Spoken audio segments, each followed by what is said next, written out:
Bienvenidos a nuestro tercer programa de Susurros Jurídicos. Hoy contaremos con las colaboraciones de Yolanda, Antonio, JR, Inma, Mar, que se añadirá después, y con una invitación especial de Susana, fiscal especialista en delitos de odio. Susana, que además es tuitera, tiene un perfil con más de 20.000 seguidores que se llama Perdona, soy artista. Y además tiene un blog jurídico que a mí me cuesta siempre nombrarlo, pero es Con mis tacones y mi toga, o Con mi toga y mis tacones. No consigo engarzarlo. Ese blog jurídico tiene más de 457.000 visitas este año. Es un éxito total. Es una maravilla porque de una manera sencilla y amable explica determinados conceptos jurídicos y nos va a ayudar muchísimo en el programa de hoy, que va a tratar sobre los delitos de odio, sobre lo que ha ocurrido esta semana en el mundo jurídico que pueda tener alguna repercusión en los delitos de odio, y nos va a ayudar mucho a entender la idiosincrasia de los mismos. Nosotros intentaremos ponerla en algún apuro, actuando de abogados del diablo, intentando defender las situaciones o las posiciones contrarias para poder contradecir. Sin más, agradecer a Susana su presencia y nada, darle paso para que empiece con una breve exposición que luego Antonio nos la remarcará desde un punto de vista psicológico. Susana, te doy paso.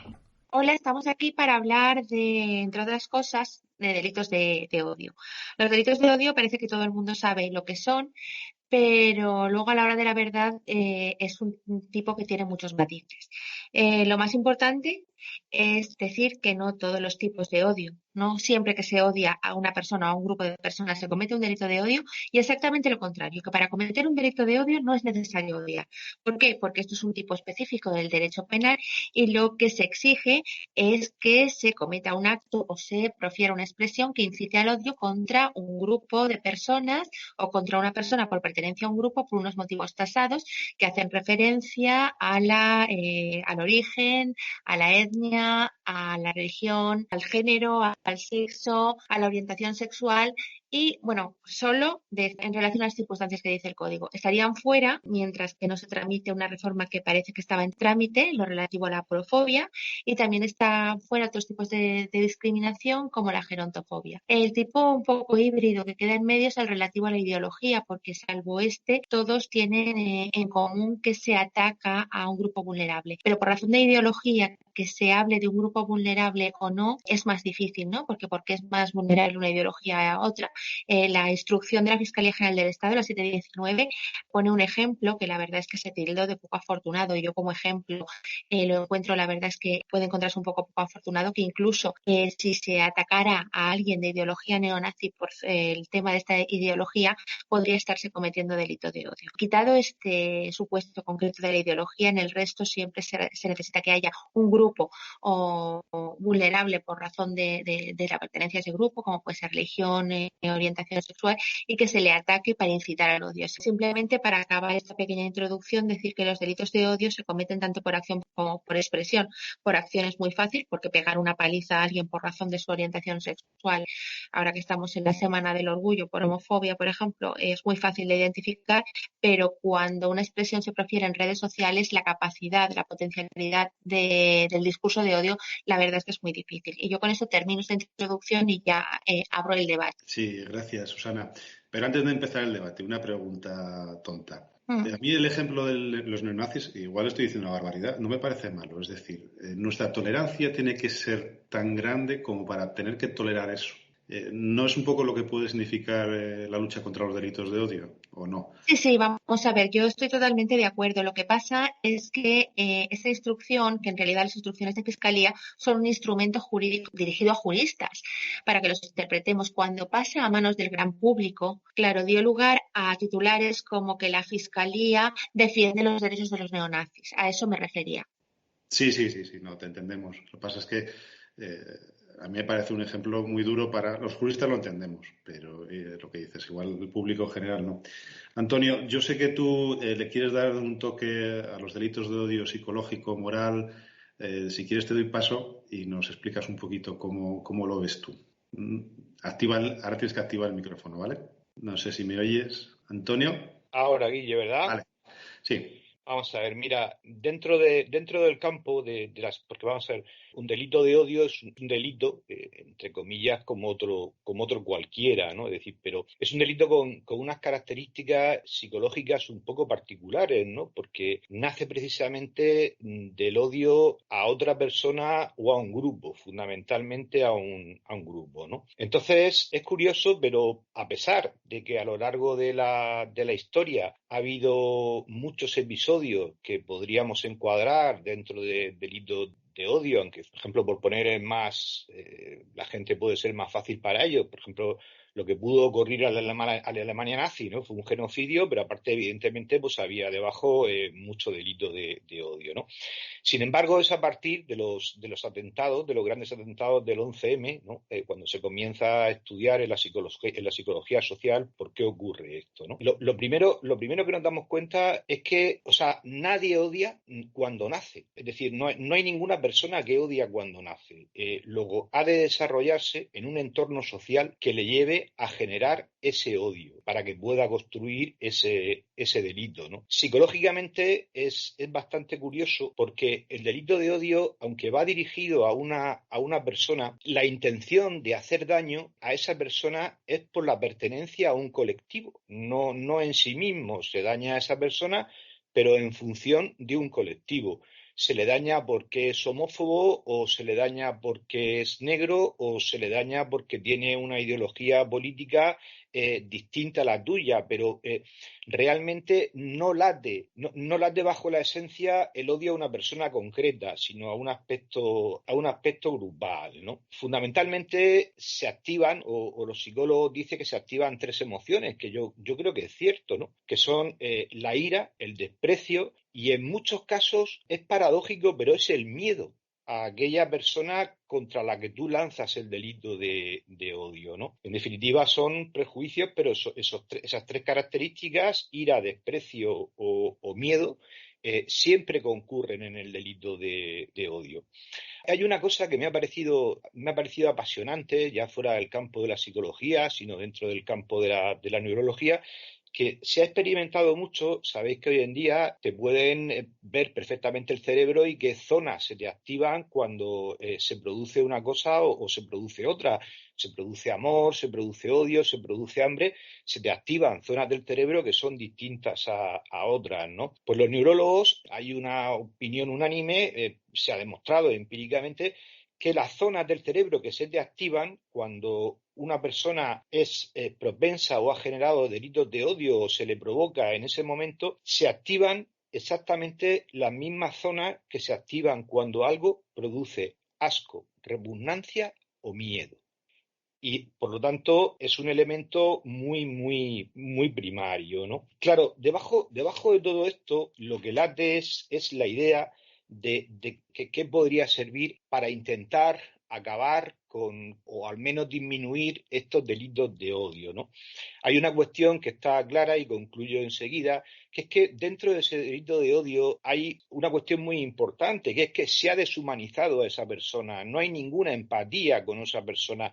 Cuando yo desprecio a alguien por su raza o lo desprecio por su orientación sexual, lo estoy despersonalizando, es decir, no carezco de ninguna empatía hacia él, ¿no? Entonces, los psicólogos es verdad que apuestan y lo hacen casi de forma unánime, y en ese sentido pues la neurología está de acuerdo, ¿no? En que es un problema al final de educación, y retomamos el principio: nadie nace odiando. Por tanto, la educación es fundamental. Aprender en los colegios a convivir. Aprender en los colegios un sentimiento de psicología emocional muy importante, que es la empatía, que evita el delito de odio. Una persona que es empática, es prácticamente imposible que pueda cometer un delito de odio, ¿no?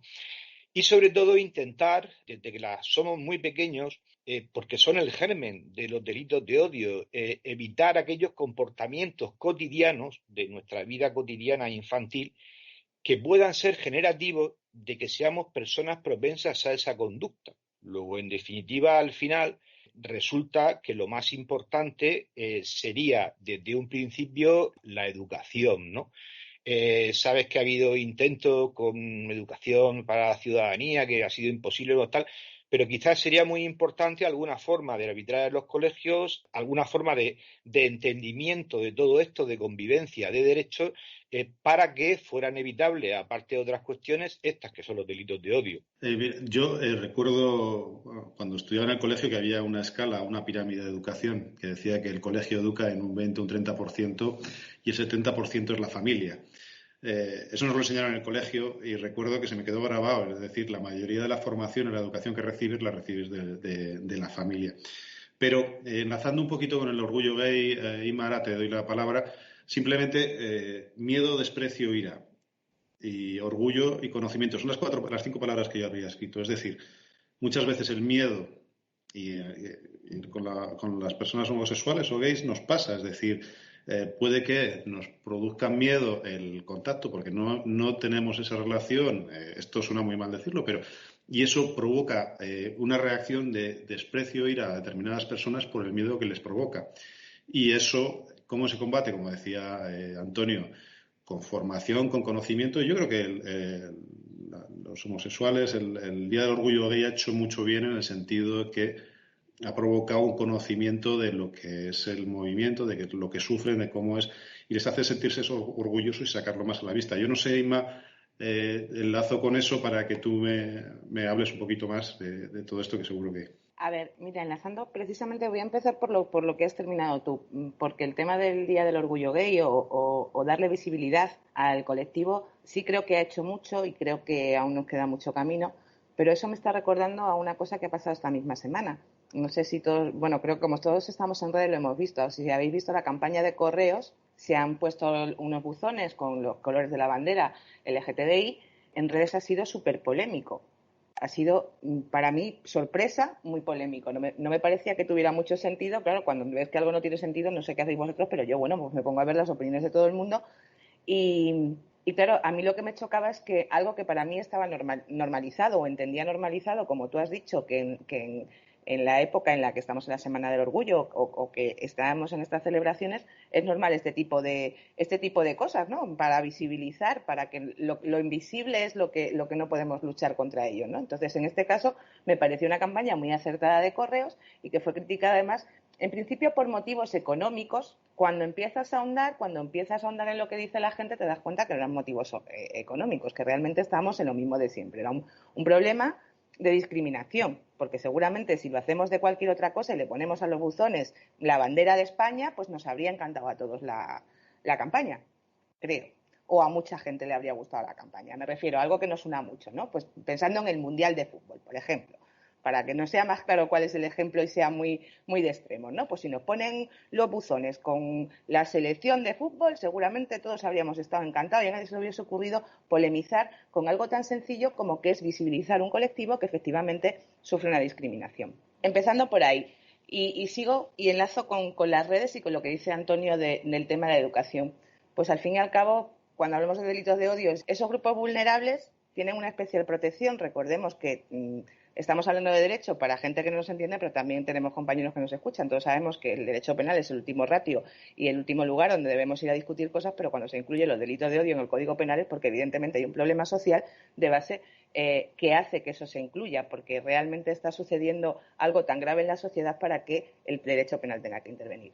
Decía Susana, pues el tema de palizas o el tema de cualquier otro delito que nos parezca muy aberrante. Otra cosa que me llama mucho la atención esta semana y que también ha dicho Susana es el tema de la aporofobia. Esta semana no, la anterior. La aporofobia que en su momento ya en las anteriores legislaturas fue aprobada para incluirla en hacer una modificación, incluirla en el Código Penal, de repente se vuelve a retomar y surge en redes sociales lo mismo. Algo que a mí también me sorprendió. O sea, a todos nos parece horroroso cuando hemos visto imágenes de palizas a mendigos en la calle o surgió mucho cuando aquella broma de un youtuber que le da una galleta llena de pasta de diente a un indigente. O sea, nos alarmamos y nos parece terrible cuando vemos esas cosas, pero luego no somos capaces de trasladar a que realmente esas cosas se producen porque hay odio a ese colectivo o hay una discriminación a ese colectivo, ¿no? Entonces, al final, como decíamos desde el principio, pues hasta qué punto las redes sociales están facilitando o están haciendo que tengan un altavoz o que tengan más repercusión esos delitos de odio, y hasta qué punto son delitos de odio o no son delitos de odio, que como ha dicho Susana, tú puedes odiar a alguien pero no ser delito de odio, ¿no? En eso, además, hablando jurídicamente, y le pregunto a Susana y se la lanzo para que me dice, pongo un ejemplo, porque creo que además así la gente nos entenderá. Por ejemplo, un profesor de un instituto que tiene un problema con alguien en ese instituto y sus alumnos de repente empiezan a poner en redes sociales porque es gay, maricón de mierda, y a meterse con su trabajo y sus capacidades porque es gay. ¿Estaríamos hablando de un delito de odio, Susana, o estaríamos hablando de un delito de injurias con un agravante de odio del artículo 22.4 del Código Penal? ¿Sería difícil o no sería difícil ir por un delito de odio porque realmente todas las afirmaciones que se hacen contra las capacidades de esa persona es por razón de su orientación sexual? ¿O sería mucho más fácil que fuera injurias? Por alusiones, Susana, luego JR te doy paso, ¿vale? Pero Susana, que además habías levantado la mano, te dejo y luego ya Yolanda. Gracias. Vale, pues bueno, respecto al delito de odio que decía, el supuesto delito de odio del que hablaba Inma, ahí está, vamos, esa es la pregunta del millón, ¿no? Porque hay delitos donde es clarísimo, pues uno coge la figurita que está arriba del televisor y eso es un robo, esto no tiene más vuelta de hoja. Y si además, pone un cuchillo al cuello a la propietaria, pues está la intimidación. ¿Qué es lo que pasa con un delito de odio? Pues que nos exigen que se incite al odio, sobre todo si se trata de un delito de expresión. Y ahí hay una línea finísima, ¿no?, que depende del interpretador. Y el interpretador pues tiene que deducirlo de determinados aspectos que ya digo que no son tan fáciles. El ánimo del lucro en el delito de robo se deduce pues de que una persona va a una casa, rompe la cerradura, coge y se lo lleva, ¿no? Y además luego lo vende. Entonces esos indicios son clarísimos del ánimo de lucro. No hace falta decir, tengo ánimo de lucro. Pero lo del odio, ¿hasta qué punto se llama el odio? Pues ahí depende de muchos factores, ¿no? Hay que ver la difusión que ha tenido, quién lo ha difundido, de qué manera. Pero yo ahí también querría decir una cosa que jurídicamente nos ha supuesto un problema, ¿no? Todo el mundo parece que hacía palmas de que desaparecieran lo que eran las faltas y luego los delitos leves como las injurias. Sin embargo, a nosotros nos ha supuesto un problema grandísimo, ¿no? Porque no nos deja una zona intermedia. Este hecho del que hablaba Inma, entonces nos encontraríamos con que eso todo o nada. O nos vamos al delito de odio o las injurias, como se han tipificado cuando son de particulares, salvo que sean constitutivas de delito, que es muy difícil. Lo que sería un delito leve de injuria o una falta de antes de injuria no es nada. Entonces ya no tenemos un sitio donde enganchar esa agravante de odio. Hemos abogado varias veces porque el derecho no puede ser de todo o nada, ¿no? Entonces esa zona intermedia muchas veces no existe. Hay veces que se estira mucho el delito de odio ahí. Y luego además hay otra cosa procesal que la gente no tiene en cuenta, que es que por el número 5 del artículo 510 todo es competencia de la sala. Y esto, que parece una nimiedad y que es muy cómodo porque vas a la sala y los que somos especialistas nos pone de narices porque tenemos un solo juicio y nos podemos explayar, pues no lo es tanto a la hora de los recursos, ¿no? Sería a veces mucho más cómodo, procesalmente hablando, que viviera la vida procesal más ordinaria de un juzgado de lo penal, luego un recurso de apelación, pero a veces nos lleva directamente a un recurso que tiene una vía mucho más estrecha. Sí. Y bueno, yo con esto termino porque si no, no os dejaré hablar. Vale, pues JR, yo creo que te doy paso a ti, pero yo soy de los que echa de menos muchísimo los juicios de faltas. Yo no sé es tú, pero para mí era una solución rápida, ágil y que tenía un pequeño carácter sancionador, pero un fuerte carácter corrector. No sé qué opinas. Los juicios por delitos leves siguen existiendo. Lo que pasa es que es verdad, como dice Susana, que se han restringido mucho la materia para ese tipo de juicios. A mí, con los delitos de odio, lo que sí que veo, uniendo un poco lo que habéis dicho anteriormente, es que, y como los que estamos aquí, todos estamos en redes sociales, mayormente pues en Twitter, ¿verdad? otras redes también. Decía antes Inma que las redes sociales que sí eran un altavoz para los delitos de odio. Yo creo que las redes sociales es una proyección de lo que es la sociedad, de lo que somos nosotros, ni más ni menos. Es decir, lo que podemos ver en un bar tomando un café y lo que escuchamos o lo que incluso podemos hablar o podemos comentar en una reunión familiar más íntima. Lo que pasa es que en la red social lo hacemos de una forma pública y notoria. Y sinceramente también yo tengo ciertas dudas, ¿no? Porque veo en redes sociales pues muchos comentarios de todo tipo y se tiende a calificar como delito de odio cualquier tipo de expresión, cualquier tipo de idea. Y lo que es objeto de castigo, desde luego, los delitos de odio, pues no puede ser exclusivamente la expresión de una idea, sino cuando se haga de modo que incorpore una provocación al odio, a esa discriminación, a la violencia, que se infrinja lo que son los valores constitucionales de lo que es la dignidad humana, la no discriminación por causa de nacimiento, raza, sexo, etcétera, ¿no? Es decir, cuando choca directamente con los valores de derechos fundamentales protegidos por la Constitución.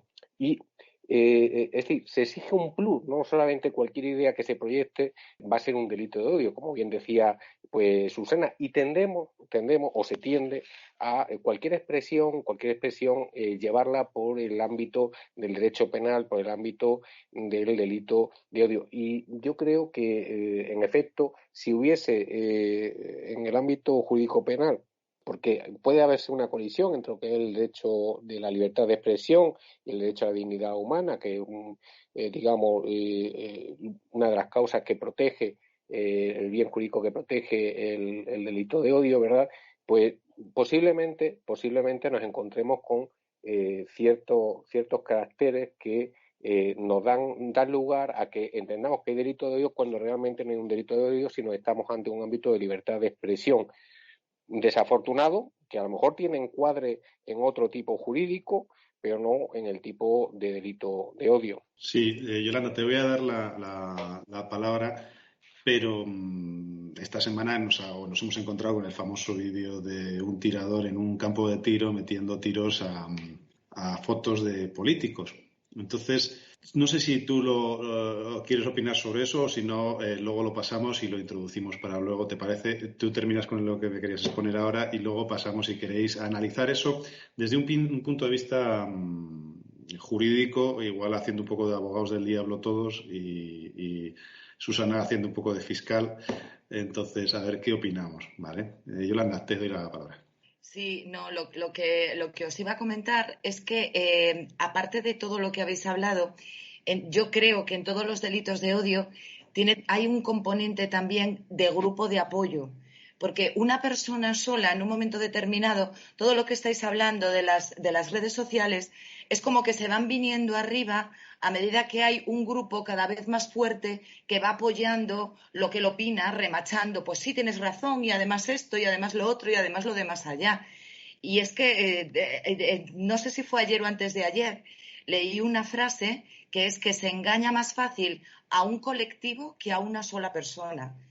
Y es que por ahí vienen un poco los tiros, porque lo que estaba recordando a medida que ibais hablando es una campaña ya de hace tiempo, que era de un organismo internacional, no recuerdo de cuál, pero que se le preguntaba a personas de distintos países y de distintas etnias si ellos se consideraban pues parte de la raza humana o de algún colectivo en concreto. Y entonces ellos iban respondiendo, pues una persona blanca decía que era sueca, pongamos por caso, y que toda su familia era sueca. Una persona afroamericana en Estados Unidos decía que él era negro y que toda su familia era negra y que él se sentía identificado pues con esa colectividad, con su grupo.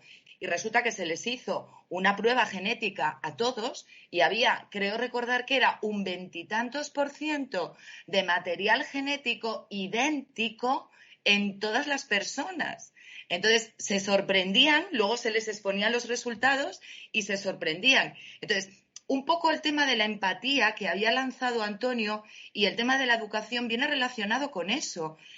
Tú, si crees que estás haciendo algo a tu mismo grupo, no lo haces. y luego el apoyo de todos los que tienes de coreo, de detrás, del amado líder, sí, tal, no sé qué, y reforzándote en esas pequeñas barbaridades que se te van ocurriendo, al final se genera una bola que es inhumano totalmente, pero inhumano. Yo considero que estamos hablando de un tipo de delitos que a mí me parecen inhumanos, aparte de la calificación jurídico-penal y todo lo que queráis, porque me parece que es ante todo, atentar contra una persona por el mero hecho de ser de otra etnia o de otra ideología sexual o de otra ideología política. Entonces, creo que efectivamente, como apuntó, creo que fue, no sé si fue Antonio o fue Susana, esto se cura con educación. Y lo hemos dicho 50.000 veces con el tema de la violencia de género, con el tema de otro tipo de delitos como es este, que aquí la base es la educación, sin más. Gracias, Yolanda. Susana, te voy a abrir dos vías. Una, la de las fotos, y luego, hace años yo estudié, ahora no me acuerdo exactamente cómo se llamaba, creo que era Proyecto Gronholm o algo así, que eran un grupo de personas que las encierran en una sala y unos hacen de policías y de celadores y otros de prisioneros, ¿no? Y cómo se ve a partir de una serie de horas cómo van evolucionando los roles de los policías contra los otros, cómo van maltratando y cómo la fuerza del grupo o les obliga o les induce a cometer actos salvajes, cuando eran personas totalmente normales. No sé si habéis oído hablar de eso. Sí, si no acabó fatal. Es que además acabó fatal. Se terminó eliminando el proyecto. Eran institutos, no sé si en más de uno en Estados Unidos, y se terminó eliminando el estudio por eso. Sí, eso es un estudio que ahora no me acuerdo el nombre. Lo buscaré para verlo. Pero a mí me impresionó mucho esa reacción, que al final es la reacción del grupo, que hablando del 11M y estas cosas, también vi un estudio donde había un incendio, provocaban un incendio en un restaurante, pero pactado, ¿no? Y entonces había dos parejas que no lo sabían y durante el incendio empezaba a salir humo y nadie se levantaba. ¿A dónde quiero llegar? Estos en Twitter, en las redes sociales, te haces fuerte porque ves que el grupo insulta, porque ves que el grupo se mueve en una dirección y te crees capacitado, te crees legalmente o moralmente influenciado como para poder hacer lo que los demás hacen porque les parece normal. Entonces, lo del incendio resulta que nadie se levantaba y los dos que estaban allí, que no sabían nada, no se levantaban porque no veían a la gente levantarse. Entonces me pareció muy curioso. Pero si quieres enlazamos con eso y si quieres con lo de los tiros a las fotos de los políticos. Sí. Vale, pues nada. Empezaremos por lo de las fotos, que es la candente actualidad. Y la verdad es que, bueno, voy a hacer de fiscal, pero de fiscal a medios o de fiscal fina. ¿Por qué lo digo? Pues porque lo primero que se te mueve, ¿no? Es decir, bueno, pues esto está claro, que es un delito de odio. Bueno, vayamos por partes. ¿Estamos hablando de ideología o estamos hablando de represalias? Porque a lo mejor no estamos hablando de dirigirnos a alguien por razón de su ideología, porque están en el gobierno sean por lo que sea, con lo cual eso es lo primero que en cuanto al tipo legal me plantea. Lo segundo, ¿eso incita al odio o es simplemente una gamberrada, entre comillas, que comete una persona?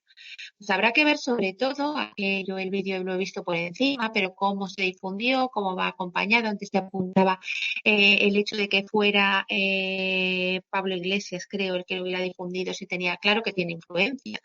Tiene mucha influencia porque mientras circulan en los grupos de WhatsApp, pues por la jurisprudencia sabemos que lo de los grupos de WhatsApp pues depende de la naturaleza del grupo de WhatsApp, si son un grupo de familia o es un grupo ya más estructurado, como de un trabajo y demás.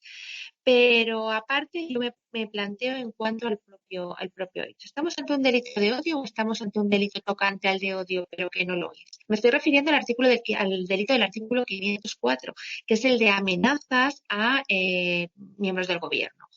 En este caso, salvo el caso de Echenique, si no recuerdo mal, todos aquellos cuyas fotos aparecían como Diana, Irene Montero, Pedro Sánchez y demás, son miembros del gobierno. Entonces, a lo mejor estamos en ese tipo y no estamos en el delito de odio tal cual, porque parece que todo es muy fácil irnos por el delito de odio. Este no está dentro del capítulo de los delitos que en realidad no se llaman delitos de odio, sino delitos cometidos con ocasión del ejercicio de los derechos fundamentales previstos en la Constitución. Y esto me hace entroncar también con otro tema que se apuntaba antes, que es el que hemos dicho del niño torero. Este caso no es un delito de odio, se llevó por la sección de odio y se seguiría llevando porque se entiende que bueno, tiene ese componente de vejación y se calificó como un delito contra la integridad moral. Sí que es verdad que la acusación particular calificaba de delito de odio, pero la Fiscalía no fuimos nunca por delito de odio, fuimos por delito contra la integridad moral. Por si alguien no lo recuerda, se trataba de los insultos por redes a un niño enfermo terminal, que como quiera que su mayor ilusión era ser torero, pues los toreros le montaron una corrida homenaje. Efectivamente el niño supo de todas estas cosas porque, bueno, por la razón que sea, también, pues claro, vio la tele para ver el homenaje que le hacían y tal, supo de las barbaridades que le estaban diciendo, que eran terribles, ¿no? Le gusten a uno o no le gusten los toros, las barbaridades eran terribles, y decidimos ir por un delito contra la integridad moral. La audiencia entendió el juzgado de lo penal entendió que no había delito, que era muy reprochable moralmente, pero no había delito. Por la Fiscalía recurrimos, por la acusación particular también, pero nos dieron la razón a la Fiscalía y por eso pues lo cuento, ¿no? Porque fue mi debut, ¿no? Como fiscal de delitos de odio, en el sentido de entender que es un delito contra la integridad moral. ¿Por qué cuento esto? Porque esto es un supuesto muy interesante, pero sobre todo para que sepamos que ese odio, que está claro que es tan intenso y que el tipo está tan relacionado, que se asume por la Fiscalía, por la sección de delitos de odio, pero no es un delito de odio estrictamente. ¿Por qué? Porque no hay colectivo vulnerable. Ni los niños, ni los toreros, ni los aficionados a los toros son ningún grupo que sea susceptible de ser discriminado. No se atenta a la igualdad. Aquí es donde se está metiendo, mientras no se puede hacer otra cosa, la aporofobia. El caso de el mendigo de las galletas que ha hablado Inmaculada, que lo llevó mi compañero de Barcelona, fue por integridad moral, porque la aporofobia no está dentro del numerus clausus. Antonio, te voy a dar la palabra y te la paso, ¿vale? A ver qué.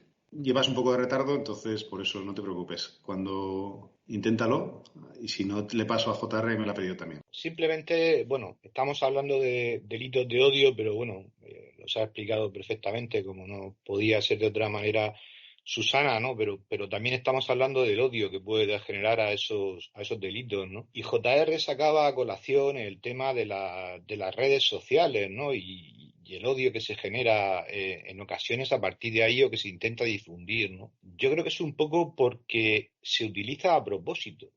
Es decir, la sociedad está absolutamente diversificada, o una gran parte, y se aprovechan las redes sociales para lanzar campañas que puedan generar odio hacia otras personas, siendo perfectamente conscientes, en muchos casos, de la diferencia que existe entre la libertad de expresión y el delito de odio. Pero entiendo que es absolutamente intencionado. Cuando Inma decía que se había sorprendido con esto de correos, ¿no? A mí me extraña que Inma se sorprendiera, ¿no? Primero porque es una persona muy inteligente y después porque yo sabía perfectamente que eso iba a pasar, ¿no? Porque era un momento ideal para que aquellas personas que quieren denostar que públicamente se dé visibilidad a la homosexualidad, pues era un momento magnífico basándose en que supone un gasto, ¿no? Entonces, en ese sentido, es utilizado por los políticos y por colectivos, ¿no? Es decir, y la red en ese caso se utiliza para eso. Y simplemente muchas veces se hace con la ambigüedad de dónde está el delito de odio y dónde está otra cosa absolutamente distinto, pero es totalmente intencionado y provocado para generar un estado de opinión. Sí, JR me había pedido la palabra antes, Inma, luego te paso a ti. Vale. Sí, yo rápidamente, ¿no? Solamente puntualizar una cuestión en relación, por ejemplo, las fotos, los disparos a las fotos. Insisto en lo que dije anteriormente, no toda expresión de una idea debe ser encuadrada en un delito de odio. Yo, frente a lo que pueda pensar la Fiscalía, a mí el hecho de que se dispare contra una fotografía unos dirigentes políticos cuando el sí puede ser entendida como una crítica a la gestión de esos dirigentes políticos, igual que puede ser, por ejemplo, entendida el quemar el retrato del rey o colgar un muñeco de Puigdemont precisamente a una gestión o a una serie de formas de llevar a cabo contra la monarquía, pero no van dirigidas contra la persona ni contra un grupo de personas que, por lo tanto, no se fomenta, digamos, el tipo de odio o de lo que viene siendo el tipo penal. Insisto, es que muchas veces lo que es la libertad de expresión hay una línea muy fina que puede rozar con lo que es el delito de odio y se viene a determinar qué es delito de odio. Yo, por ejemplo, en las cuestiones de los tiros, desafortunado, por supuesto, no lo comparto en absoluto, faltaría más, pero sinceramente creo que a priori no hay un delito de odio. Y después, respecto de la intencionalidad de una posible amenaza que también señalaba Susana, pues así a priori tampoco veo que pueda entenderse la intencionalidad de una amenaza contra los miembros del gobierno. Yo creo que simplemente a mí lo que me ha proyectado a mí personalmente, y desde luego no se puede entender que yo personalmente tengo una ideología cercana a esas personas, es que lo que hacen es una crítica a una gestión dentro de las circunstancias de pandemia y que están criticando la gestión llevada a cabo por miembros del gobierno principalmente. Sí que es verdad que hay una figura más allá del gobierno que es Echenique y por lo tanto pues no veo esa tipicidad. Por lo tanto, insisto que los delitos, no toda expresión es un delito de odio, aunque pudiera parecerlo. Sí, yo, ante lo que dice JR, yo si fuese el abogado de la defensa iría más por la difusión, sobre todo por la difusión. ¿Qué voluntad de difundir ese vídeo? O si era un vídeo entre amigos y ha salido de un móvil y se ha ido de madre, porque además el que lo difunde es el vicepresidente. Es curioso, no sale a la luz por otro lado, o esa es la sensación. Esa sería mi línea de defensa, la básica, y luego hablaríamos de las demás, que las copiaría de lo que me habéis dicho, ¿no? Pero bueno, Inma, habías pedido la palabra. Bueno, contestando un poco a Antonio, gracias por lo inteligente, Antonio. A ver, cuando he dicho me sorprende hasta cierta medida. Como todos nos conocemos y además estamos en redes, también nos conoce mucha gente de la que nos oye, que yo lucho por la igualdad, es algo que creo que no tengo que explicar porque lo hago todos los días, y que cuando hablo de delitos de odio, pues también me parece, como ya he dicho antes, un problema de igualdad o de desigualdad, y por lo tanto también entra en mi campo. Me sorprende, claro, dentro de eso veo mil cosas al cabo del día y bueno, lo que nos llegan a decir a los que estamos en redes cuando hablamos de esto, pues que os voy a contar a vosotros, lo de los trolls. Pero sí que me sorprendió la repercusión que tuvo, pero quizás porque quiero ser una ilusa, o sea, quiero pensar que estamos en un paso más adelante ya de todo esto. No sé si esta pandemia es una de las cosas que estamos hablando mucho estos dos programas de la pandemia. No sé si esta pandemia nos ha hecho un poco retroceder en igualdad, retroceder en derechos. Desde luego, en violencia de género ya lo hablamos en otros programas, creemos que así ha sido. Hablamos también del tema de mujeres y trabajo y demás. Creo que quizás en esta parte también, porque como que mi sensación es que se ha radicalizado todo mucho y que se utiliza mucho la excusa de la situación de crisis en la que nos encontramos para criticarlo todo, o como estáis diciendo, que desde las redes sociales, desde algunos grupos, se utiliza cualquier cosa para promover pues hacia otras ideologías pues unos movimientos que también al final tienen que ver esa relación o no con colectivos vulnerables que son los que son objetivo al final de delito de odio, ¿no? Por eso mi sorpresa es que me parecía algo muy nimio para darle tanta importancia, ¿vale? No iba por otro sitio la sorpresa. Y volviendo un poco y retomando, cuando hablamos de delito de odio, y aunque me voy a poner un poco quizás más, no me voy a poner técnica porque aquí no hablamos técnico, pero sí vuelvo a lanzar una reflexión, y para Susana y a vosotros también.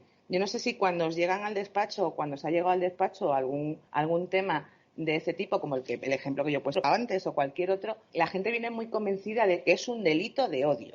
O sea, todo lo que se hace contra un colectivo tal es un delito de odio. Y a mí me cuesta mucho trasladar pues lo que estamos hablando, que no es lo mismo odiar a alguien que generar odio contra un colectivo. O sea, esto, así dicho, es muy sencillo, pero explicarle a alguien que te viene a un despacho pues eso, el ejemplo que yo he puesto es un ejemplo que yo tuve en mi despacho. O sea, que realmente fue así.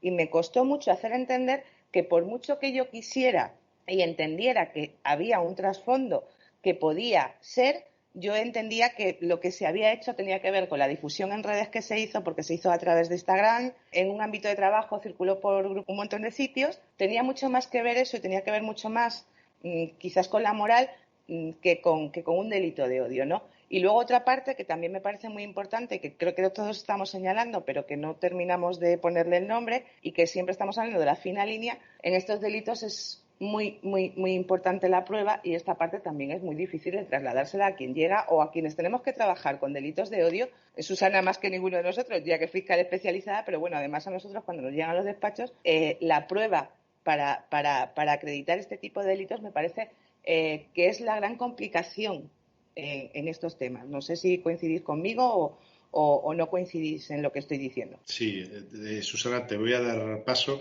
La prueba es complicada, muy, muy complicada, y muchas veces tenemos que echar para atrás el asunto si no tenemos más prueba. Respecto a la campaña, a mí me parece maravillosa. El único problema que yo veo o el enfrentamiento es que yo creo que va más por partidos o por ideas políticas que o sea, que la gente se ha lanzado más porque entiende que esa campaña es de la izquierda, de la derecha, y los de la derecha se lanzan más contra esa campaña con argumentos que has dicho antes de económicos, pero realmente son partidas distintas y yo creo que no tiene nada que ver lo uno con lo otro. Pero bueno, Susana, por alusiones, Bueno, otra vez. exacto. Bueno, empecemos por lo último que ha dicho Inma, que es lo relativo a la prueba. La prueba es realmente un problema doble porque hay que probar la intención, lo cual es la prueba diabólica por excelencia. Hay que inferirla de otras cosas, ¿no? He puesto antes el ejemplo de que el ánimo de lucro se prueba con mucha facilidad, sin embargo, el ánimo de incitar al odio ya cuesta mucho más. Y luego tenemos otra cosa que está íntimamente relacionada, que es la prueba tecnológica.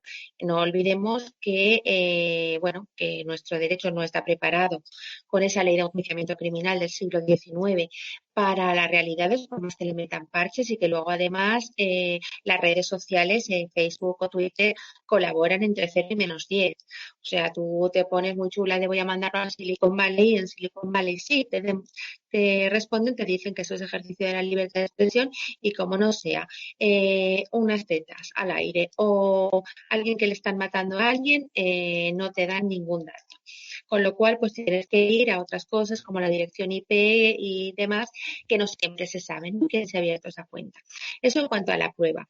Luego también en cuanto a lo difícil que es explicar que esto no es delito de odio, esto es incluso las fuerzas y cuerpos de seguridad. Yo os puedo compartir un ejemplo que hace nada, durante la pandemia, vinieron de la Guardia Civil a traer, no, es que esto es muy importante tal, y eran unas injurias a un guardia civil.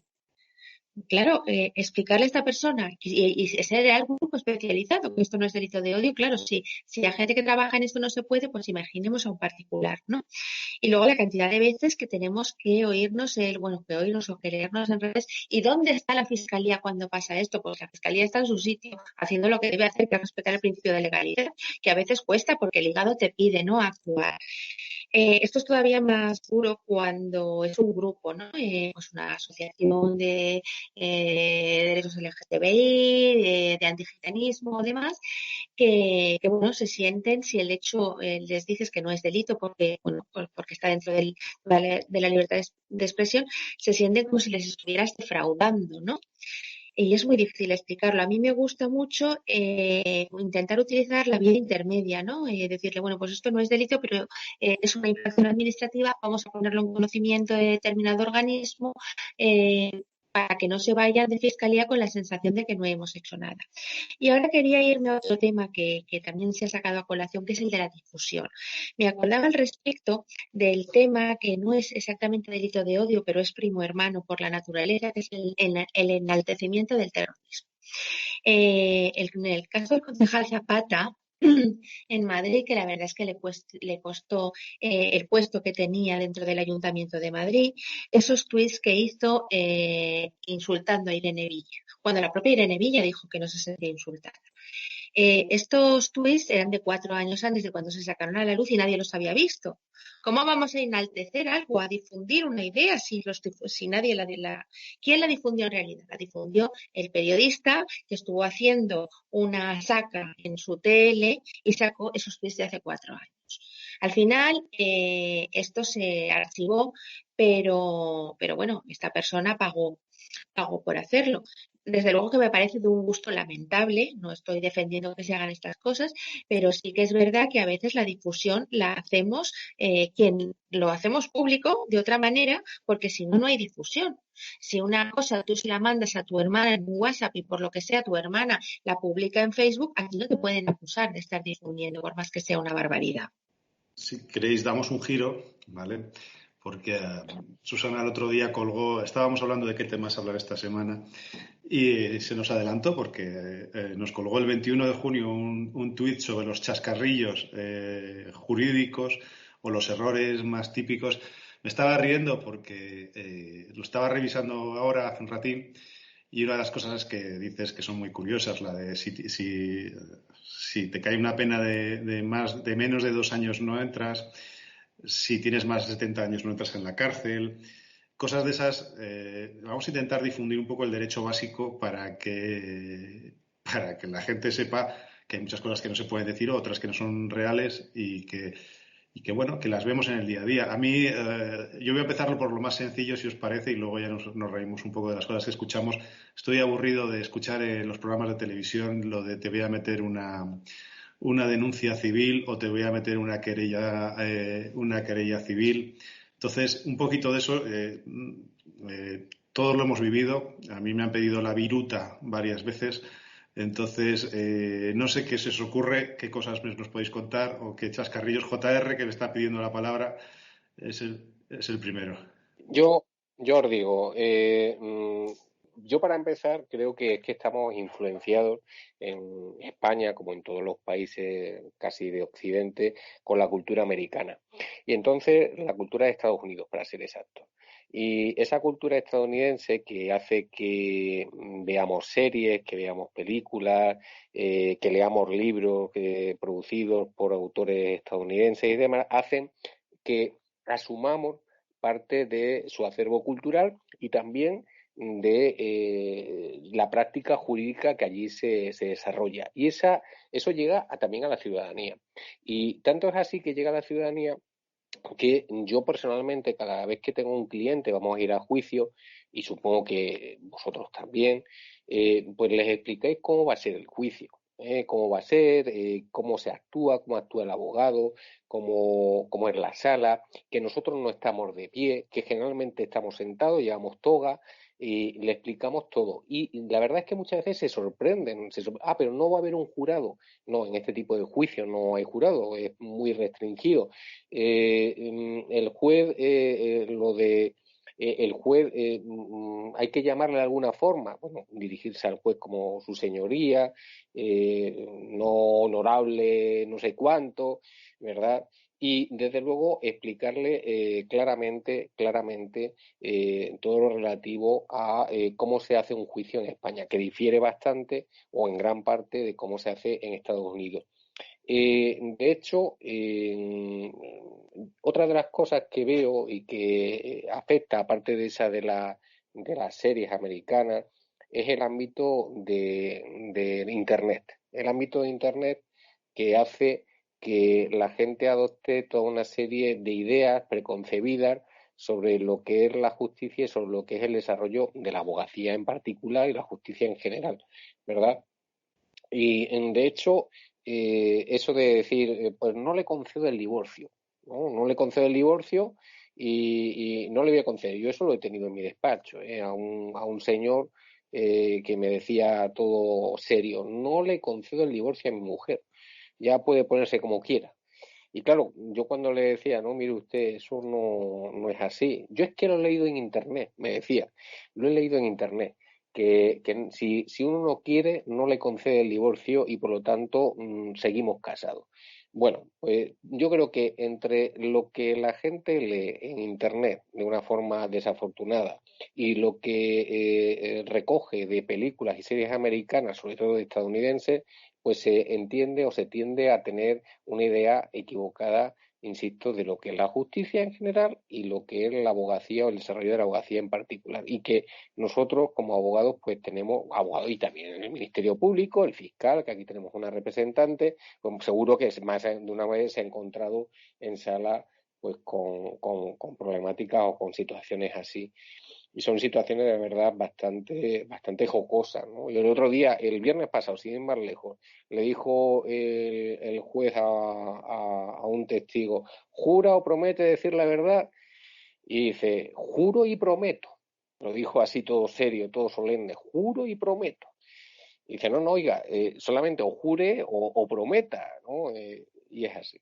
Pues, Susana, te doy pie a ti para que nos digas alguna, pero sí que es verdad que esa imagen americana la tiene hasta el Ministerio de Justicia, que en la última publicidad ha puesto en los panfletos o en los pósters un juicio con un abogado de pie dando las conclusiones. O sea que, desgraciadamente, no ayuda tampoco la publicidad que se hace desde aquí para esto. Susana, cuéntanos un poco, porque el hilo es Sí. muy bueno. Así es, lo primero que hay que decirle a la gente es que los jueces no tienen mazo, porque además cuando apruebas la oposición, yo no soy juez, pero mi marido sí que lo es, todo el mundo te regala un mazo. Todo el mundo te regala un mazo y además le encanta lo de, no, vamos a ver, es que no, es que aquí lo que es de verdad, ahora ya hay mazos porque a la gente le regalan de las películas y se los ponen, pero no, aquí lo que es una campanilla. Eso por un lado, no llevamos peluca, que eso también no les gusta nada, pero no llevamos peluca. Hay algunos que les encantan, ¿no? La gente que tiene cierta alopecia, le he oído a algún juez decir que estaría encantado de disimularla. Pero yo la verdad es que mis preferidas, bueno, no sé si puse alguna de esas en el hilo, ¿no? Porque seguramente seguirá. La que siempre me cuesta mucho de explicar es una que me afecta personalmente, que es decir lo que es un fiscal. La gente se cree que somos gente malísima y nos dedicamos queremos ser fiscales del distrito y luego ser gobernadores del estado, y B, que queremos acusar a cualquier precio porque eso es lo que, cuando les explicamos lo del principio de legalidad y los vulnerables y eso, no les mola lo más mínimo. Y luego, también otra cosa, que eso ya es un prurito personal, cuando les explicas, no, es que soy lo mismo que un juez, mi categoría es la misma, no, pero es que el juez es más, no, es que soy lo mismo.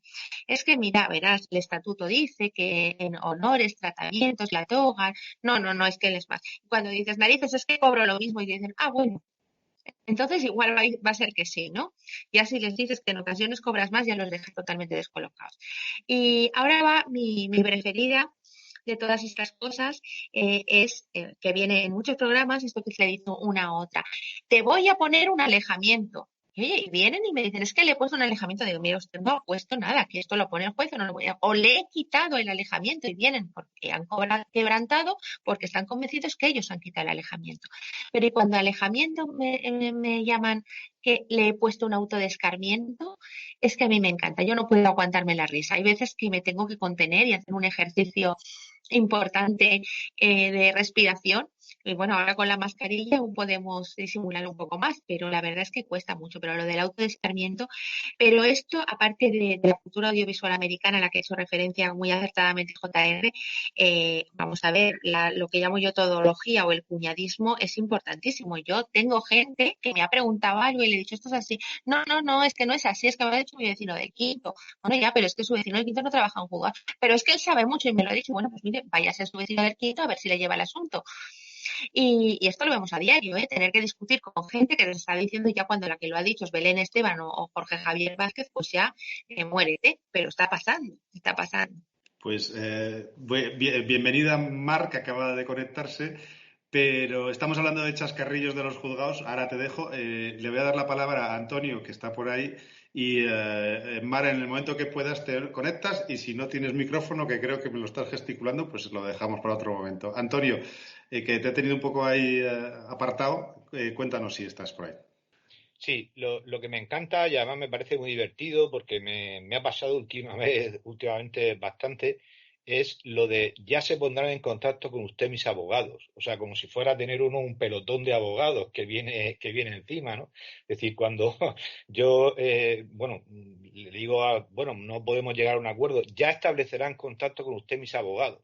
Y eso también viene un poco de la cultura americana o de la cultura del periodismo más básico. No vamos a nombrar ningún programa que puede haber, ¿no? Y sí quería concluir con una cosa que es que yo creo que es muy importante, ¿no? Porque aquí hablaba JR y ahora hablaba Susana de la difusión del derecho. Y yo creo que es muy importante, se ha debatido mucho, pero es muy importante, no tanto con los abogados, que nadie ha entrado en eso, pero es muy importante que los fiscales y los jueces hagáis o hagan los hilos, estos que venís haciendo, en que explican las cosas, porque la gente fundamentalmente se queda con la opinión, más que de un abogado o de un profesional, de un tertuliano. Es decir, un tertuliano puede analizar una agravante en un programa de Telecinco, no vamos a nombrar ninguno, en la sentencia de la manada. Oye, y ya puedes explicarle al día siguiente, en otro caso similar, a un cliente que realmente te cuesta, ¿no? Entonces yo creo que allí hay un déficit no solamente que es importante, sino que además es preocupante, porque realmente la gente, el derecho que aprende o la noción que tiene es lo que escucha en las tertulias. Que yo comprendo que ser tertuliano tiene que ser muy difícil, porque si yo tuviera que hablar de todo y explicar cómo operan el bazo, pues probablemente diría las tonterías más grandes, ¿no? Pero bueno, yo creo que sí realmente socialmente hay un problema. El derecho es un tema que antes no, ahora entre comillas se ha puesto un poquito de moda, la analización o analizar casos en determinadas tertulias, y claro, pues al final lo que uno escucha es absolutamente aberrante.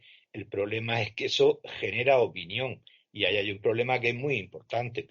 Que ha pedido la palabra Yolanda primero, luego Inma y luego ya terminamos con Susana. Si os parece, seguimos ese orden.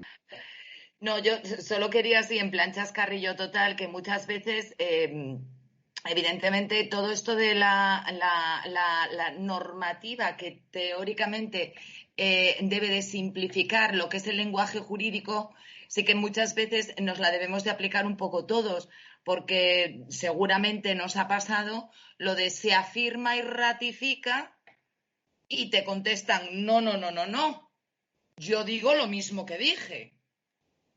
Que eso es algo, vamos, por lo que empiezan prácticamente antes los juicios de faldas, como les llamábamos, pero vamos, ahora prácticamente todas las declaraciones que dices, claro, pues es que la gente muchas veces no entiende lo que se les está preguntando. Otras veces saben de sobra lo que es la figura jurídica, como el caso del retrato, que todos lo hemos oído decir en numerosas ocasiones, por lo menos aquí, que es una zona muy rural, y te viene la gente y te dice, vengo para que me interponga usted un retrato.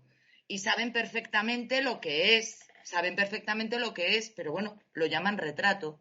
Pero bueno, de esas sí que en las zonas rurales, con el tema de los deslindes y demás, tenemos vocablos para todos los términos jurídicos, prácticamente hay un vocablo paralelo, ¿eh? Empezando por el périto y terminando por el cónyuge y finalizando por el espejo de cuerpo presente y la herencia de la abuela. O cuando te hablan en fanegas y no en metros cuadrados, que lo llevamos muy mal. Inma. Cuartales, aquí eran cuartales. Cuartales. Pues no sé, Inma, cuéntanos. Poco por terminar y quizás con todo lo que hemos dicho recogerlo un poco. Yo hay una cosa que siempre cuento porque a mí me divierte mucho, porque la primera vez que lo recibí me hizo mucha gracia, y es lo de cuando nos llegan también notificaciones del juzgado, estos errores que nos producen los correctores, y cuando te llega una notificación en la que te dicen que van a notificar telepáticamente a los testigos. Dices tú, mira qué rapidez aquí, ni justicia digital ni nada. Directamente con la bola conectas ahí y ya pues le dices a la gente que tiene que venir a juicio. Creo que es muy importante lo que estamos diciendo y lo que ha dicho Antonio a raíz de lo que había dicho también José Ramón. Los medios de comunicación son muy importantes. Si somos muy pesados, por ejemplo, en el tema cuando vemos querella penal, somos todos, los juristas nos ponemos todos. Que es que solo hay querellas penales, a ver cómo lo explicamos ya. Creo que, como ha dicho Yolanda, nosotros tenemos que hacer un esfuerzo por simplificar el lenguaje, tenemos que intentar hacernos entender, pero también creo que los medios de comunicación en todo esto tienen una responsabilidad muy importante, porque lo que no puede ser es que se estén dando, pues eso, cosas tan tontas como lo que acabo de decir, o sea, lo de querella penal creo que es una cosa que si ya se ha repetido hasta la saciedad. Si uno es periodista, pues igual que yo, cuando hago mi trabajo intento hacerlo lo mejor posible, documentarte, estudiarte lo que te tengas que estudiar, pues creo que en ese sentido los medios de comunicación deberían ser un poco, o tener esa capacidad de poner a gente que sepa de qué está hablando cuando habla de un tema tan serio como es la justicia, o por lo menos intentar, si no, consultar con aquellos que sabemos, porque ya te digo, el error de querella penal es que cada vez que alguien lo dice y lo vemos todos los días, 400 juristas te van a decir en el momento que no es una querella penal, que es que solo las querellas penales existen, no existe una querella civil, entonces quítale el penal porque es una redundancia. Pues como eso, 1000 cosas. Entonces creo que el esfuerzo de este programa es un poco ese, el que intentamos que la gente nos entienda. Susana hace un blog maravilloso que es Con mi toga y mis tacones, que precisamente acerca muy bien todas estas cosas que pasan en el derecho, todas estas cosas que pasan con la desigualdad, el mundo jurídico, a un lenguaje que todo el mundo pueda entender y además muy, muy divertido. Como ha dicho Antonio, pues creo que en redes también tenemos que hacer ese esfuerzo, pero hay que pedir ese plus a quienes trabajan en esto, que son los medios de comunicación. Pues Susana, saltándonos los procesalismos o la parte procesal, damos la última palabra al fiscal, que suele ser el primero en hablar siempre, ¿no? Bueno, voy a aprovechar este momentazo, ¿no?, de hablar después que todo el mundo, que esto no lo vivo yo todos los días, vamos, no lo vivo prácticamente nunca, en algún civil y gracias. Pero quería, a ver, por un lado, insistir en lo que ha dicho Antonio y lo que ha dicho también Inma. Es muy importante la pedagogía.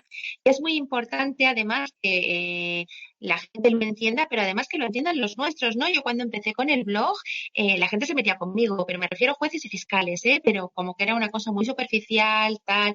Incluso han dicho que no era jurídico, porque no hablo en latín, ni ganas, aunque sé, Pero creo que es muy importante desacralizar todo esto. A los periodistas, pues bueno, hay veces que no se dejan, ¿no? Y os voy a decir 2 casos con los que no se dejan. No hay manera de explicarles que no hay libertad con cargos. Le dices, ya, pero es que esto es americano, ya, pero es que la gente lo entiende, claro, lo entiende porque tú le has contado esto, pero es que no les gusta lo de la libertad. Y tampoco les gusta nada que les expliques que no se procesa a todo el mundo, solo se procesa por delitos muy graves, porque tampoco les gusta nada. Pero es que lo entienden, le han procesado por un delito leve, bueno, pues no. Pero voy a contar 2 pequeñas anécdotas que yo creo que son súper ilustrativas. Una es cuando se dice lo de diga ser cierto. Lo de diga ser cierto, un médico forense que tiene mucha retranca llegó y dijo, le dijeron, diga ser cierto que esto no sé qué dice, ser cierto. Y claro, todo el mundo, pues claro, era lo que, pero es muy ilustrativo. Y ahora esta que es, bueno, yo creo que es de las mejores, que fue mi primer destino, en un juzgado de Castellón, y llegó un señor. Estábamos en el juzgado, en un juzgado rural, como dice Yolanda. Llegó un señor con un papelito en la mano, nos lo enseñaba y decía, es que quiero ver al señor Francisquito. ¿Cómo al señor Francisquito? Sí, yo quiero ver al señor Francisquito, Oiga, aquí no hay ningún señor Francisquito. Oiga, que sí, que aquí me han citado para ver al señor Francisquito. Dice, y nos enseña el papel y dice, mire, ve lo que pone el Francisquito secretario. Era el infrascrito. Pero allí todos nos cogíamos de la risa, ¿no? ¿Para qué le pasamos a alguien, a una persona del campo, un papel donde pone el infrascrito secretario? Pues ahí está la cosa, ¿no? La anécdota es graciosa, pero la moraleja creo que es muy ilustrativa. Y con esto que queda como broche final, así no sé si queda bien, pero por lo menos es una cosa entretenida, termino. Muchísimas gracias, me lo he pasado muy bien. Pues muchas gracias, Susana, Inma, JR, Antonio, Yolanda. Hombre, tu blog he visto que tiene casi 460.000 visitas este año. Entonces, para no ser un blog jurídico, tiene muchas visitas esta señora fiscal.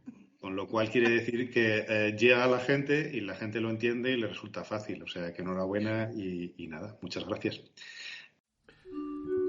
Buenas noches. Vamos a cerrar ya el programa con una conclusión.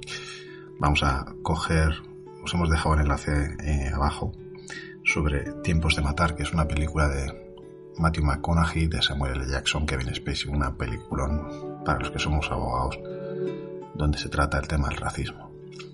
Os dejamos el enlace de las conclusiones finales del abogado, casi al final. Es muy duro. Si queréis ver toda la película, os la recomiendo y no me escuchéis Y si no, seguidme escuchando y luego veis la película, porque es... a mí realmente es de las películas que me apasionan ver o que me apasionaban ver antes de ser abogado. Básicamente él en las conclusiones finales, yo voy a hacer el mismo ejercicio con vosotros si queréis.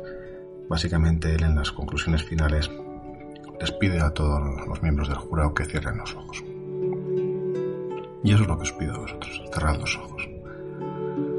Imaginaros a esa persona gay, negra, o lo que sea, que habéis visto que ha sufrido abusos. Que nosotros muchas veces lo hemos visto y no hemos hecho nada. Por eso hay veces que nos sentimos cobardes y así nos tenemos que sentir para reaccionar ante estas situaciones. Pero imaginaros esa persona que en el colegio le llamaban negro, le llamaban todas las cosas que podéis imaginaros, o esa persona gay. Imaginaros que todos los insultos que habéis visto, identificarlos respecto a esas personas.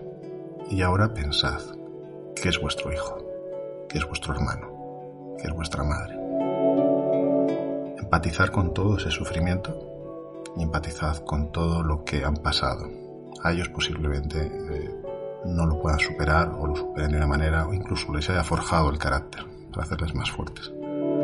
Pero ese ejercicio de empatía es lo que hacemos muchas veces los abogados en los juzgados. Conseguir que lo que estamos defendiendo llegue a comprenderse desde un sistema o desde un punto de vista psicológico por parte del jurado, por parte del juez, incluso por parte del abogado defensor o acusación o el fiscal.